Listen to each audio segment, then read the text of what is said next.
बच्चों, आज हम सुनेंगे राजा और गरीब मछुआरे की कहानी। बहुत पुरानी बात है। दक्षिण भारत में एक राजा राज्य करता था। राजा का राज्य समुद्र के किनारे था। राजा को भोजन के साथ मछलियाँ खाने का बहुत शौक था। बिना मछलियों के राजा का भोजन अधूरा रहता था। एक बार की बात है, राजा के राज्य में बहुत तेज तूफान आया, जिसके कारण कोई भी मछुआरा मछली पकड़ने के लिए समुद्र में नहीं जा सका। उस दिन राजा को भोजन में मछलियाँ नहीं मिली और जिससे राजा बहुत उदास हो गया। राजा ने जब अपने मंत्रियों से इस बारे में पूछा तो उन्होंने बताया कि इतने तेज तूफान में समुद्र में मछली पकड़ने जाना अपनी जान पर खेलने के समान है, इसलिए कोई भी मछुआरा समुद्र नहीं जा सकता है। राजा ने घोषणा करवाई कि जो भी समुद्र से ताजी मछलियां लाएगा उसे मुंह मांगा इनाम दिया जाएगा। राजा की घोषणा सुनकर मछुआरे के मन में लालच तो आया, किंतु कोई भी मछुआरा अपनी जान जोखिम में डालने के लिए तैयार नहीं हुआ। उसी राज्य में एक बहुत ही गरीब मछुआरा रहता था।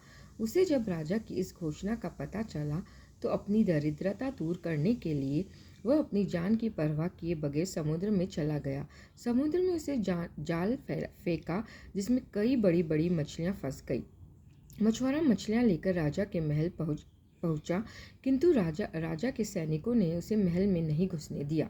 राजा के एक खास मंत्री ने मछुआरों को ताज़ी मछलियों के साथ देखा तो मछुआरे को अपने साथ राजा के पास ले जाने के लिए तैयार हो गया। मंत्री जानता था कि राजा मछलियां देखकर बहुत अधिक प्रसन्न होगा और इसके बदले मछुआरे को बहुत सारा धन देगा। इसलिए उसने मछुआरे के समक्ष एक शर्त रखी कि जो भी इनाम मिलेगा उसका आधा हिस्सा मंत्री अपने पास रखेगा। मछुआरा मंत्री की बात मान गया और मंत्री मछुआरे को लेकर राजा के पास पहुंचा। मछुआरे के पास ताज़ी ताज़ी मछलियां देख राजा बहुत खुश हुआ। राजा ने मछुआरे को मुंह मांगा इनाम मांगने के लिए कहा। मछुआरा राजा के हाथ जोड़कर बोला, महाराज, मुझे 20 कोड़े मारे जाए। मछुआरे की बात सुनकर राजा को बड़ा आश्चर्य हुआ और उसने फिर से मछुआरे से कुछ मांगने के लिए कहा, किंतु मछुआरे ने फिर 20 कोड़े खाने का इनाम मांगा।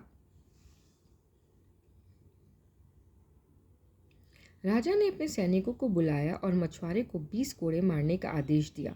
सैनिकों ने मछुआरे को कोड़े मारना शुरू किया। 10 कोड़े खाने के बाद मछुआरा राजा से बोला, महाराज, मुझे आप जो भी इनाम देंगे उसका आधा हिस्सा मुझे मेरे हिस्सेदार को देना पड़ेगा, इसलिए बाकी के 10 कोड़े मेरे हिस्सेदार को दे दीजिए।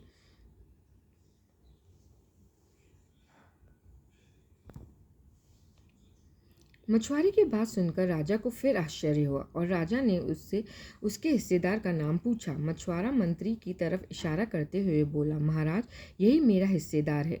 इन्होंने ही मुझे आपके पास लाने के बदले प्राप्त इनाम का आधा हिस्सा मांगा है। राजा ने मंत्री की ओर देखा तो मंत्री ने शर्म से अपना सर झुका लिया। राजा ने आदेश दिया कि बाकी के 10 कोड़े मछुआरे के हिस्सेदार को मारे जाएं। सैनिकों ने राजा के आदेश पर मंत्री को 10 कोड़े मारे। राजा ने मंत्री को उसके लालच के कारण अपने मंत्री पद से हटाकर राज्य के बाहर कर दिया और मछुआरे को बहुत सारा इनाम देकर विदा किया। इससे हमें ये शिक्षा मिलती है, राजा और लालची मंत्री की कहानी से हमें यह शिक्षा मिलती कि लालच में आकर कभी भी किसी को अनावश्यक रूप से परेशान नहीं करना चाहिए।